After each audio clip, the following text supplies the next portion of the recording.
오늘은 새 에덴을 지키다라는 제목으로 하나님 말씀 전하겠습니다. 우리는 에덴과 현재의 나의 삶을 연결해서 지금 말씀을 살펴보고 있습니다.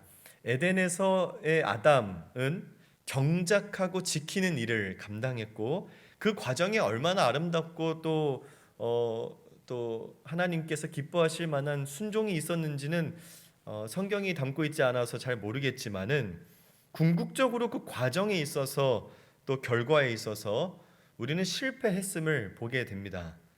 아담에게 명령된 이 지키다라는 말은 단순히 유지, 보존하는 것이 아니라 어떤 외부의 위협으로부터 혹은 내부의 위협으로부터 방어하는 적극적인 의미를 담고 있습니다. 아담은 하나님의 대리인으로서 에덴을 보호해야 했습니다. 사탄으로부터 악한 영들로부터 보호해야 됐던 것이죠. 이 사탄이 뱀을 이용하지 못하도록 주의 깊게 살폈어야 됐습니다. 책임 있게 관리하지 못한 것이죠. 그는 뱀도 지키지 못했고 자신의 아내도 지키지 못했고 결국 자신도 지키지 못했습니다. 에덴은 우주적 지성소요 하나님이 거니시는 장소였습니다. 아담과 하와는 하나님의 임재를 날마다 경험하며 그 숨결을 느끼고 그 하나님과 함께 살았습니다. 하나님이 주신 말씀 그리고 그 말씀을 순종하도록 경계심을 주는 동산 중앙에 있는 선악을 알게 하는 나무, 이를 통해서 아담은 하나님의 의도, 하나님의 마음, 하나님의 명령을 기억하고 그대로 수행했어야 합니다. 그 일에 실패한 인류의 조상 아담, 하나님은 또 다른 인류의 대표자를 세우십니다. 우리가 잘 아는 것처럼 예수 그리스도죠. 그분을 통해서 다시금 그의 백성들 가운데 거니시고 그들과 함께 하시면서 그들과 부대끼며 살아가는 영광을 회복시키셨습니다. 그 열매가 성전된 교회된 저와 여러분들입니다. 하나님은 예수의 영이 내주하는 저와 여러분들, 우리와 함께 하면서 공동체로 세우신 교회 사이사이를 거니시며 우리와 교제하고 우리의 예배를 받으시고 우리에게 말씀하시고 또 우리에게 복 주시고 하나님의 의도와 하나님의 뜻 가운데로 우리를 인도하십니다. 이것이 오늘날 우리가 살아가는 복된 일상이고 우리에게 회복된 새 에덴에서의 삶입니다. 그런 우리에게 주어진 사명이 지난주에는 우리가 살펴본 바와 같이 경작하는 일이었다면은 오늘 우리가 지키는 사명을 우리가 받았다라는 것을 함께 가슴에 깊이 새기면서 나아가고 싶습니다. 오늘 저와 여러분들은 유다서를 통해서 우리가 무엇을 지켜야 되고 또 무엇으로부터 지켜야 하는지를 살펴보고자 합니다. 그러기 위해서는 먼저 이 유다서가 작성된 배경을 살펴보면서 교회에 어떤 위협들이 있었는지를 파악해야 됩니다. 이 유다서는 예루살렘 성전이 파괴되었던 AD 70년 전후에 쓰인 서신으로 그렇게 보고 있습니다. 이때는 교회 밖으로도 엄청 어수선했지만은 교회 내부적으로도 어려움이 있었던 때입니다. 교회 밖에서는 이 그리스도인들을 박해하는 일들이 있었고 이 그리스도인들을 박해하는 세력이 크게는 유대인과 이 로마의 세력이 있었고 또 교회 내부 세력에 어떤 그 갈등을 일으키고 분열을 일으키는 그런 문제들이 있었다는 겁니다.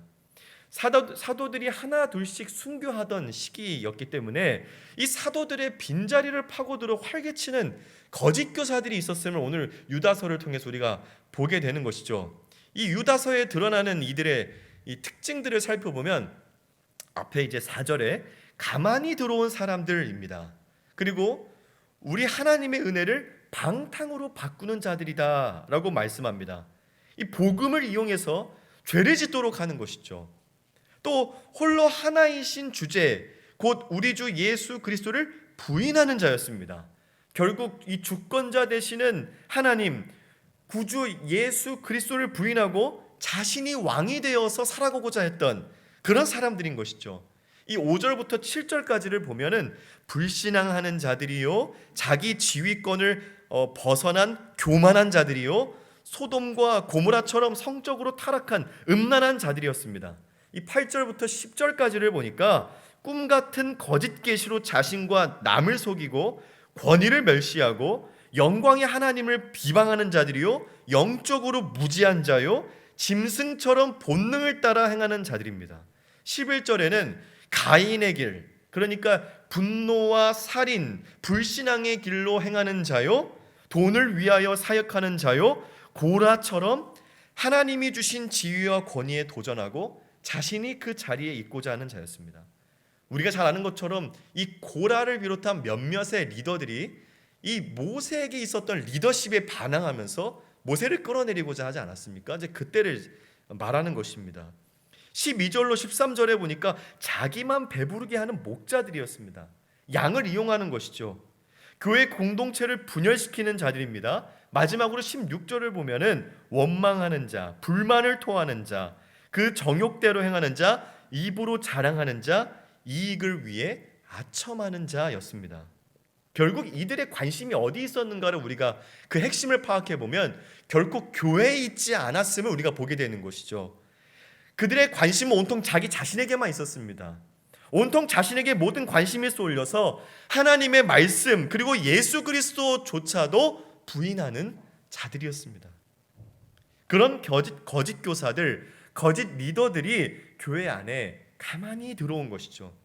그들이 교회 안에서 예수 그리스도 복음 위에 든든히 세워진 성도들을 위태롭게 하고 별것 아닌 일들로 분탕질하고 자기 자신의 권위를 내세우고 사도들의 빈자리를 차지하고 오직 짐승처럼 본능에 따라 자신도 교회도 망치려고 했습니다.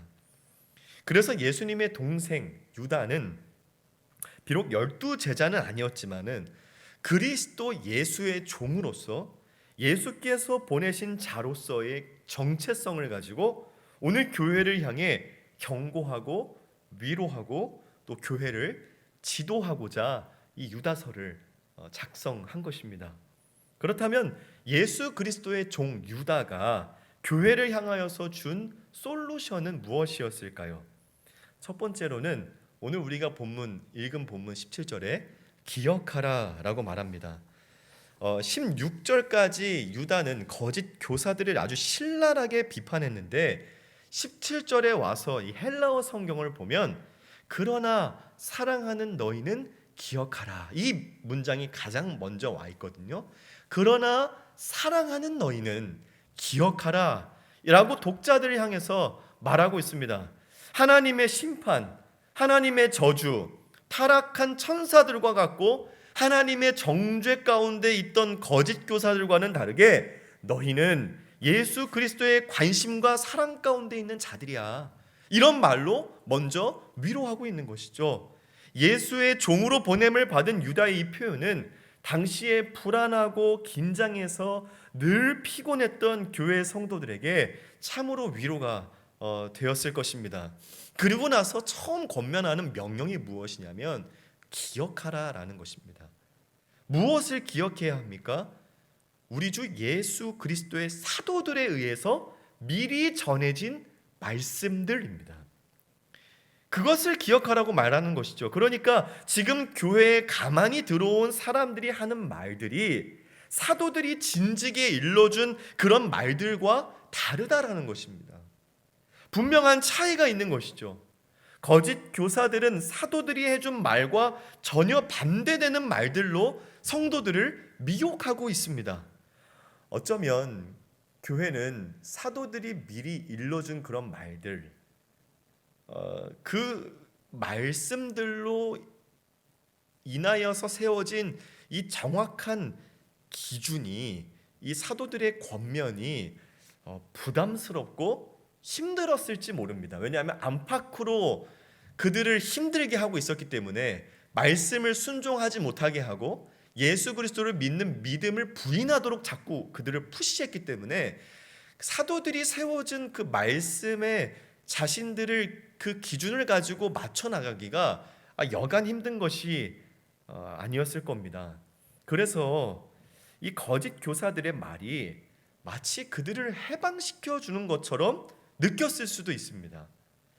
그러다 보니까 교회 안에 열심히 신앙생활하던 성도들이 그들의 말에 귀를 기울이고 마치 듣고 싶었던 말을 들은 것처럼 그들을 따랐을 수도 있습니다. 자신들의 배를 불리는 늑대와 같은 목자라는 사실을 모르고 그들의 안전을 거짓 교사들에게 슬쩍 내어주었을 것입니다. 교회가 그들을 가만히 내버려 두고 매일 행해지던 거룩한, 여기 성경에서는 애찬이라고 표현되어 있는데, 모일 때마다, 예배로 모일 때마다 떡과 포도주를 나누던 그 거룩한 식탁 교제를 그들이 함께 하도록 내버려 둔 것을 우리가 보면은 어느 정도 유추할 수 있지 않을까, 그렇게 생각하게 되는 것이죠. 여러분, 이 장면 어디에서 많이 본 장면 아닙니까? 에덴 동산에서 사탄이 하와를 유혹할 때 똑같은 방법을 사용했습니다. 사탄이 뱀을 통해서 하와를 유혹할 때 하와가 그 말을 듣기 싫었거나 터무니없는 이야기로 생각했다면 뱀의 귀싸대기를 때리거나 옆에 있던 아담에게 일러 바쳐야 됐겠죠. 아담은 옆에서 듣고 있다가 뱀을 꾸짖었어야 됩니다. 그리고 사탄을 쫓아냈어야죠. 하나님께 일렀어야 됩니다. 아담은 그러나 계속 그 말을 듣고 있었습니다. 하와도 마찬가지고 말도 안 되는 그 말들을 계속 말도 안 되는 대답들로 받아쳤습니다. 결국 자신이 듣고 싶었던 그 말, 너희 이 열매 먹어도 죽지 않아, 이 말을 듣자마자 그 열매를 따먹습니다. 옆에 있던 남편에게도 주고 아담도 먹죠. 그래서 에덴에서 쫓겨나지 않습니까? 그런데 이 짓을 사탄이 오늘날 교회 안에서도 똑같이 하고 있다는 것입니다. 내가 듣고 싶지 않은 말씀을 들으면 불만이 생기고, 내가 듣고 싶은 말씀을 들어야 직성이 풀리는 마음으로 자꾸 성도들을 이끌어가는 것이죠. 하나님이 주시는 기준이 아니라 점점 내가 타협하도록 만듭니다. 철저하게 하나님의 말씀대로 교회를 사랑하고 결코 싸우지 않고 분열을 일으키지 않는 방법으로 사역을 진행하고 일을 진행하고 서로 교제하고 하는 것이 아니라 사람들로 하여금 서로 마음에 불을 지르고 분통 터지게 하고 분열하게 하는 세력들이 교회 안에 있다라는 것입니다. 그러면서 서로가 서로를 격려합니다. 야, 우리 이 정도만 하자, 이렇게 하자, 이럴 때 이렇게 하자, 저렇게 하자. 하나님이 원하시는 방향과 교회에 유익이 되는 그런 방향과 전혀 다른 방향으로 교회 공동체를 이끌어 가려고 하는 것이죠. 여러분, 이 이야기를 들으면서 혹시 누군가를 떠올리십니까? 누구를 떠올리셨든지 간에 그분을 머리에서 지우십시오. 내가 그 사람이 되지 않게 하기만 하면 됩니다. 내가 그 거짓 교사들이 하던 일, 사탄이 에덴에서 하던 그 일을 하고 있지는 않은지 오늘 우리는 살펴야 되는 것입니다. 그러기 위해서는 어떻게 해야 됩니까? 기억해야 되는 것입니다. 무엇을 기억합니까? 내가 듣고 싶은 말이 아니라 하나님이 주신 말씀을 기억해야 됩니다. 누가 이렇다더라 저렇다더라 하는 수근거리는 소리, 뒤에서 음침하게 이루어지는 분탕질, 하나님이 기뻐하시지 않는 마음의 소리들, 그런 것들로부터 나를 구별하고 지키기 위해서는 하나님의 말씀을 기억해야 됩니다. 복 주시는 말씀들, 은혜의 말씀들도 좋지만은 내 삶의 절대 기준이 되는 분명한 하나님의 말씀들도 필요하면 암송하고 그 말씀들을 기억하면서 나를 지키고 교회를 지켜가야 함을 오늘 성경이 말씀하고 있습니다. 두 번째로 우리에게 명령하시는 것은 이 두 구절에 이 네 개의 명령이 동시에 나옵니다. 20절에 보면 세우며 기도하며 지키며 기다리라, 이렇게 명령하고 있습니다. 20절로 21절에 보면 이 네 가지의 명령이 나옵니다. 우리 첫 번째부터 계속 살펴볼 것인데요. 20절에 보니까 유다는 그러나 사랑하는 너희는 세우라, 이렇게 말씀하고 있습니다. 어디에 무엇을 세워야 합니까? 지극히 거룩한 믿음 위에 자신을 세워야 하는 것입니다. 17절에서 유다가 이야기했던 사도들이 미리 전한 말씀들로 생기는 지극히 거룩한 믿음입니다. 지극히 거룩하다라는 것은 거룩의 최상급입니다. 더 이상 거룩할 수 없을 만큼 거룩하다라는 것입니다. 순도 100%를 의미합니다. 그 어떤 세상의 때도 묻지 않은 믿음입니다. 그 믿음은 사도들이 그들에게 미리 전한 말씀이 누구의 말씀이겠습니까? 그들이 누구에게 들었던 말씀이겠습니까? 예수께 들었던 말씀들 아니겠습니까? 그들에게서부터 생겨났던, 그들에게 지극히 거룩한 믿음이 생겼다라면 그 믿음은 오직 예수 그리스도의 말씀으로 말미암는 것입니다. 편법은 없는 것이죠. 하나님의 말씀이 지극히 거룩한 믿음을 만들어갑니다. 로마서 10장 17절 우리가 외우는 말씀인데 우리 같이 한번 읽어보겠습니다. 시작. 그러므로 믿음은 들음에서 나며 들음은 그리스도의 말씀으로 말미암았느니라. 믿음은 들음에서 나는데 우리가 들은 것은 무엇이냐면 그리스도의 말씀인 것이에요.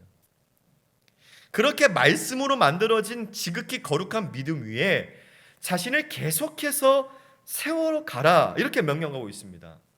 이 현재 분사형이거든요. 계속해서 세워가라는 것입니다.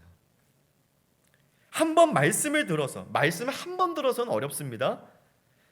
계속 세워져 나아가야 되는 것이죠. 이 주관적인 경험으로 나를 세워가면 안 됩니다. 그 경험이 도움이 될 수는 있겠지만은 오직 하나님의 말씀에 뿌리를 둘 때 작은 믿음이라 할지라도 지극히 거룩할 수 있는 것입니다. 그 믿음 위에 말씀으로 계속 스스로를 세워나갈 때 믿음도 커지고 나도 든든히 세워져 갈 것입니다. 그리고 두 번째로 권면하는 것은 성령으로 기도하라 말씀합니다. 성령 안에서 성령의 인도함을 받고 성령의 능력으로 하는 기도입니다. 이것은 엄청난 일입니다. 하나님의 말씀으로 지극히 거룩한 믿음이 생기고 성령 안에서 기도하는 일은 하나님과 상호 교감, 상호 교제가 이루어진 존재만이 할 수 있는 일입니다. 에덴에서 잃어버렸던 놀라운 관계가 회복된 것이죠. 하나님의 말씀을 듣고 우리의 말을 하나님께 드리는 존재가 바로 성도입니다. 저와 여러분들이죠. 중요한 것은 나의 인도함을 받으면서 기도하면 안 된다는 것입니다. 성령 안에서 기도해야 됩니다. 거짓 교사들은 성령이 없는 자들이다 이렇게 말하고 있어요. 그들은 성령으로 기도하지 못합니다. 그렇기 때문에 기도하는 내용을 가만히 들어보면 하나님 나라, 하나님의 영광, 복음, 감사, 회개, 결단, 순종, 사랑 이런 것들은 찾아볼 수 없는 것입니다. 오직 자신의 이익을 위한 기도요, 자신의 안위, 자신의 필요, 예수님이 말씀하신 믿음 없는 자들이 구하는 것과 똑같은 것을 구하는 것입니다. 그러나 우리는 성령으로 기도하는 자들, 성령 안에서 성령의 인도와 능력으로 기도하는 자들입니다. 그렇기 때문에 우리는 항상 이것을 인식하면서 기도해야 됩니다. 성령께서 나의 기도를 선한 길로 인도해 주시기를, 내 욕심, 내 생각, 내 수준을 뛰어넘어서 하나님께로 향할 수 있도록 우리 성령께 나를 내어드려야 되는 것이죠. 이것이 나를 지키는 길입니다. 교회를 지키는 길이에요. 그리고 세 번째, 이 지키라라는 말씀 전에 기다리라라는 말씀을 먼저 살펴보고자 합니다. 이 교회 안팎으로 힘든 상황에 성도들을 향해서 다시 한번 참된 위로가 주어진다라는 사실을 이 유다가 상기시키고 있습니다. 그들에게 기다리라 말씀하는데 무엇을 기다려야 되는 것입니까? 영생과 다시 오실 우리 주님 예수 그리스도입니다. 그분의 긍휼이에요. 여러분, 예수님 다시 오십니다. 오셔서 성도들을 긍휼로 위로하시고 약속하신 영생을 주실 것입니다. 이것을 바라보면서 기다리라는 것입니다. 이때의 기다림은 소파에 가만히 앉아서 TV를 보면서 손님을 기다리는 것처럼 그렇게 기다리는 것이 아닙니다. 능동적이고 적극적인 기다림입니다. 아주 귀하고 사랑하는 손님을 맞을 준비를 하는 우리의 모습을 생각해 볼 때 집도 정신없이 또 치울 것이고 또 여러모로 어질러 있던 것도 치울 거고 내가 그동안 사용하지 않는, 평소에는 사용하지 않는 귀한 그릇도 또 꺼내 놓을 거고 음식도 또 신경 써서 준비하고, 이런 모든 과정이 우리에게 너무나 익숙합니다. 이처럼 우리 신랑 되신 우리 주님 오실 길을 준비하면서 기대함으로 기다리라는 것입니다. 말씀대로 사는 것이 버겁고 심지어 목숨의 위협이 늘 도사리고 있고 교회 안에서 승냥이처럼 성도들의 삶을 갉아먹는 악한 세력이 있어서 너무나 힘들고 어렵지만 늘 하늘 위로를 바라보면서 하늘 상급을 바라보면서 우리에게 주어진 사명을 힘있게 감당하자고 권면하고 있는 것입니다. 하루하루 버티자가 아닙니다. 어떻게든 살아내자를 넘어서서 우리가 할 일을 하자라는 것입니다. 손님이 오고 있는데 내가 할 일을 하지 않으면 그것은 손님을 맞을 준비가 안 돼 있는 것입니다. 이런 인식을 가지고 살아갈 때 나도 지키고 가정도 지키고 교회도 지킬 수 있을 것입니다. 우리에게 주어진 각자에게 주어진 사명, 소명, 일상에서의 나의 역할은 무엇입니까? 그 일들을 우리가 최선을 다해서 살아갈 때 우리의 몸과 마음과 우리의 공동체를 건강하게 지켜나갈 수 있을 것입니다. 다른데 눈 돌리면 안 됩니다. 짐승처럼 본능을 따라 살아가는 것이 아니라 될 대로 되라. 복음 안에서 자유하니까 내가 하고 싶은 대로 산다. 이게 아니라 내가 할 일을 최선을 다해서 성실하게 하면서 주 예수님 다시 오실 그날을 기다리며 열심히 살아내는 것입니다. 마지막으로 궁극적으로는 지키라라고 명령합니다. 하나님의 사랑 안에서 자신을 지키는 것입니다. 이 부분을 제가 왜 마지막에 두었냐 하면요, 이 네 가지의 명령이 긴밀하게 연결되어 있지만은 지키라는 명령이 핵심이 되기 때문에 그렇습니다.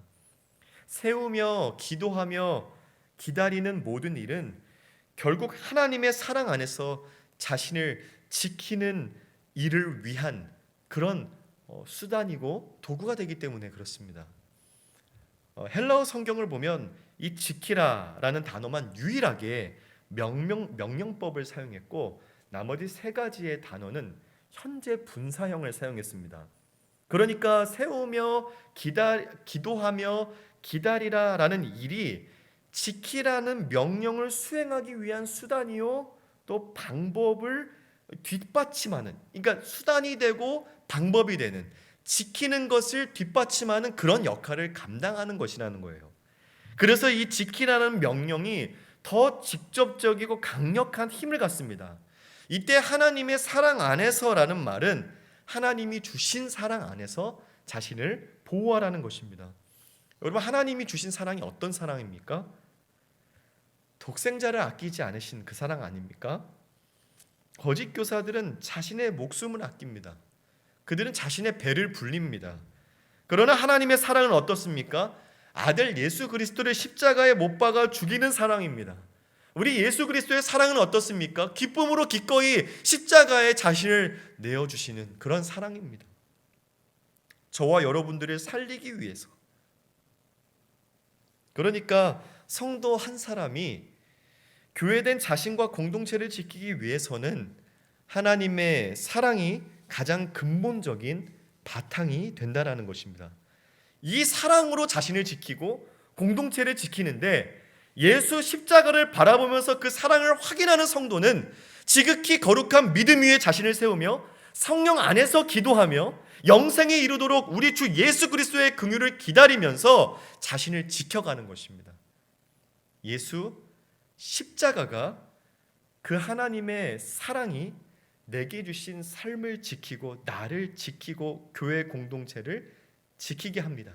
그 사랑이 말씀에서 나는 믿음 위에 나를 세워갑니다. 그 사랑이 나로 성령 안에서 기도하게 합니다. 그 사랑이 다시 오실 예수 그리스도를 기다리게 합니다. 그리고 그 세워감과 기도함과 기다림이 하나님 아버지 사랑 안에서 나를 지키고 공동체를 지켜가는 것입니다. 이 유기적인 것이에요. 맞물려서 돌아가는 것입니다. 예수 믿는 것이 지치고 교회 안에서 여러 가지 일들로 또 여러 가지 문제로 머리가 복잡하고 힘이 들 때 저 영원한 예수 십자가를 바라보시기를 바랍니다. 그 하나님의 사랑이 나를 지킵니다. 말씀으로 나를 세워가게 하고 나를 다시 기도하게 하고 예수님 기다리면서 최선을 다해 살아가도록 우리를 이끄십니다.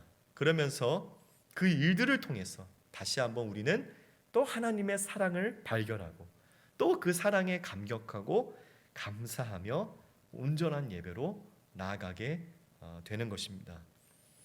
마지막으로 유다가 주는 솔루션은 긍휼히 여기는 것입니다. 이 거짓 교사들의 리더십과 이 가르침으로 인해 혼란을 겪고 흔들리는 자를 긍휼히 여기라 말씀합니다. 이미 들은 말씀, 예수의 말씀, 사도들이 전한 말씀이 아니라 거짓 말씀을 듣고 판단이 흐려져서 자신의 욕망을 따라 가려고 하는 자들을 정죄하지 말고 하나님의 사랑으로 긍휼히 여겨서 붙잡아 주라는 것입니다. 그리고 어떤 자들은 불에서 끌어내어 구원하라 말씀합니다. 이미 미혹에 빠진 사람을 내버려 두지 말고 불에 타고 있는 것처럼 아주 다급하게 끌어내어서 구원해 주라는 것입니다. 요즘 스가랴서를 우리가 새벽에 보고 있지 않습니까? 이 스가랴서 3장 2절에 보면 이런 표현이 있습니다. 우리 같이 한번 읽어보겠습니다. 시작. 여호와께서 사탄에게 이르시되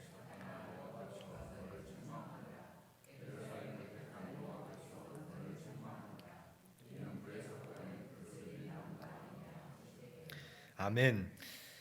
이스라엘을 대표하는 대제사장 여호수아가 여호와의 천사 그리고 사탄 그리고 여호와 하나님께서 계시는 천상의 재판대 앞에 서 있습니다. 그리고 하나님께서 사탄이 하나님을 대적하는 모습을 보고 계시고 또 천사가 있고 그 모습을 옆에서 대제사장 여호수아가 지켜보고 있는 가운데 하나님이 이제 사탄에게 3장 2절에 이렇게 말씀하는 것입니다. 하나님께서는 대제사장 여호수아를 가리켜서 불에서 꺼낸 그슬린 나무라고 표현하십니다. 이 멸망 직전에 있었던 이스라엘을 불에서 건져내어 구원하셨다라는 것을 의미합니다. 그리고는 하나님께서 그 더러워진 불에 그슬리고 타서 재가 되어버리기 직전인 그 옷을 벗겨버리고 아름다운 옷을 입히세요. 이것이 하나님의 백성을 향한 하나님의 사랑이요 긍휼입니다. 하나님의 구원이에요.